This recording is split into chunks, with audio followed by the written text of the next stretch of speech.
Olá, meus amigos, tudo bem? Esse aqui é um canal que eu criei para ajudar os amigos a saber o que é Bitcoin, como usar Bitcoin. Bitcoin é um assunto muito novo, então é normal que as pessoas tenham dificuldade de entender. E tem muitas pessoas que ouviram falar de Bitcoin de maneira muito errada, porque ouviram falar de um golpe ou de pirâmides que foram criadas. Então esse canal é um canal informativo que eu fiz para os meus amigos e eu espero que você aproveite também, porque esse conhecimento é um conhecimento importante, tá? E para quem só ouviu falar de Bitcoin e não tem a menor ideia do que se trata, Bitcoin é uma moeda digital centralizada, tá? E esse não é um assunto novo. Já tem gente tentando fazer uma moeda descentralizada há muito tempo, tá? Eu acho que o primeiro caso famoso foi o DigiCash, em 1989. E de lá para cá, algumas evoluções de criptografia, de tecnologia, da própria internet, culminaram em 2008 um codinome chamado Satoshi Nakamoto, que ninguém sabe exatamente quem ele é, se ele é um homem, se é uma mulher, se é um grupo de pessoas. Ele pegou e criou essa moeda digital e criou também esse conceito de blockchain, que é a capacidade de fazer uma cadeia de blocos que todos eles interagem entre si através de um hash, que daqui a pouco, se vocês acompanham no canal, vocês vão entender melhor o que é o hash. Esse hash de cada bloco está dentro do próximo bloco, isso faz uma cadeia de blocos, todos eles interligados, e fica muito fácil de validar se eles estão de acordo, é muito fácil de verificar. Essa verificação fácil torna a rede confiável. A rede fica transparente, fica tudo que aconteceu na rede você consegue ver até hoje. Se você entrar no blockchain.com, você consegue navegar em todos os blocos e todas as transações, tudo que foi feito.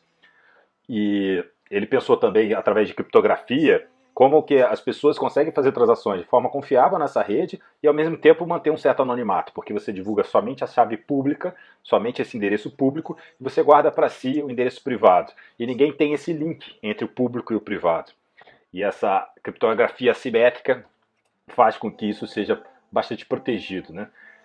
O Bitcoin é um sistema de código aberto, auditável e foi todo ele construído de forma colaborativa. Vários desenvolvedores participaram. O Satoshi Nakamoto foi o principal. Ele contribuiu com o começo. Ele deu a ideia, o core, o núcleo central da coisa. Mas depois vários desenvolvedores foram melhorando e o código hoje é um código em constante evolução. Todas as pessoas que estão na rede, tanto os mineradores, verificadores, as pessoas que estão investindo, os usuários, são todos células ativas que contribuem para a rede continuar funcionando. Todo mundo tem interesse que a coisa funcione bem, tá? E por que é tão disruptivo ser descentralizado? Você pode pensar, poxa, uma moeda centralizada funciona bem, né?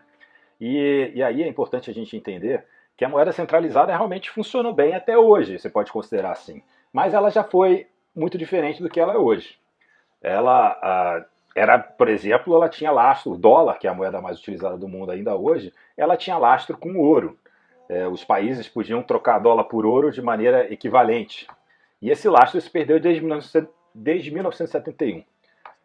Isso é um marco crucial para a gente entender por que as moedas fiduciárias, né, as moedas baseadas em confiança emitidas pelos estados, começaram a perder o controle de lá para cá. Perder o controle no sentido de emissão descontrolada.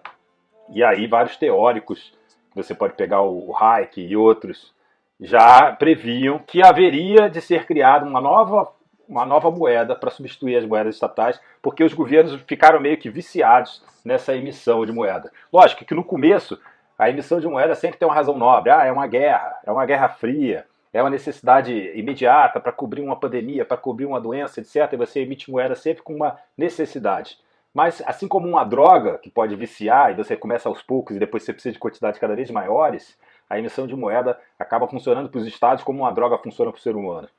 Então, a moeda descentralizada, ela tem um código que não vai permitir novas emissões de moedas. As emissões, elas já estão pré-definidas no código e elas não vão aumentar. Isso cria uma escassez digital que torna a moeda valiosa. Além disso, ela permite que a negociação seja feita de pessoa para pessoa sem nenhum intermediário, sem nenhum terceiro no meio do processo. Isso também é muito disruptivo. Se você parar para pensar, é comum a gente ouvir falar de pessoas que ganham muito dinheiro sem produzir nada. Na verdade, só intermediando transações financeiras. São os corretores, brokers e tudo mais. Esses caras basicamente fazem o trabalho de verificar a confiança do processo. E o Bitcoin, com a blockchain, não precisa mais de tantos intermediários. Isso barateia os custos de transação.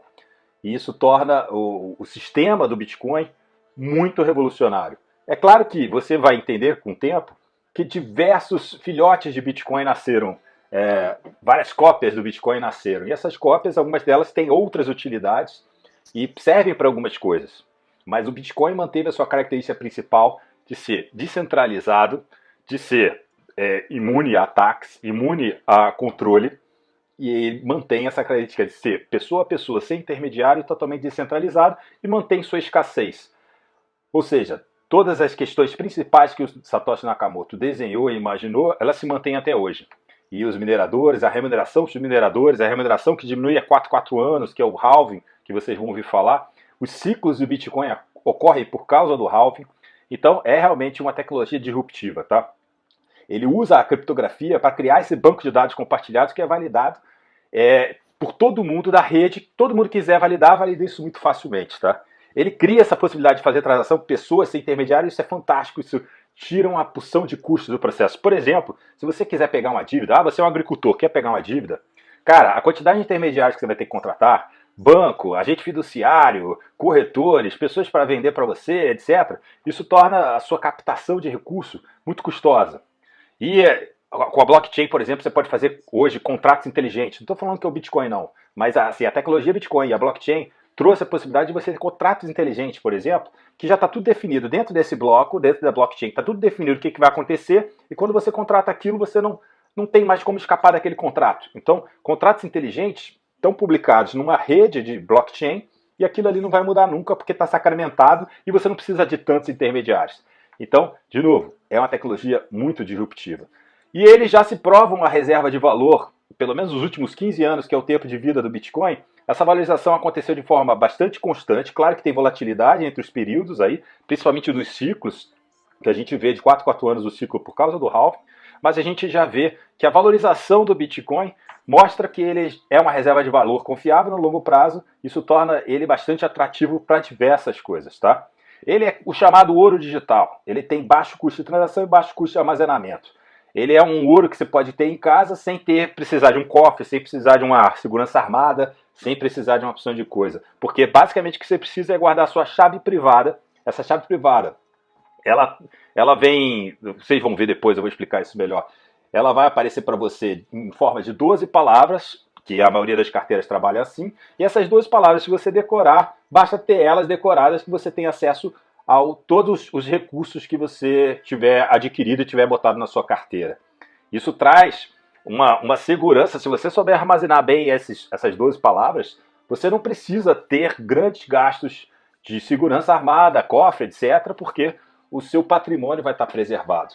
Além do que, você não corre tantos riscos, por exemplo, de alguém tirar o seu patrimônio à força, na força bruta. Aconteceu no passado recente, quando tivemos guerras, os estados usaram a força bruta para tirar tanto os recursos de inimigos quanto os recursos dos próprios cidadãos para poder utilizar a guerra. E com Bitcoin você pode participar ou não desse tipo de ação, porque você tem a opção de simplesmente não dizer qual é a sua chave privada e guardá-la para você. Isso torna a força bruta dos estados muito menos poderosa, tá? E o Bitcoin é descentralizado, totalmente independente de Banco Central. Isso também é revolucionário. Podemos imaginar que num futuro próximo os bancos centrais serão inúteis.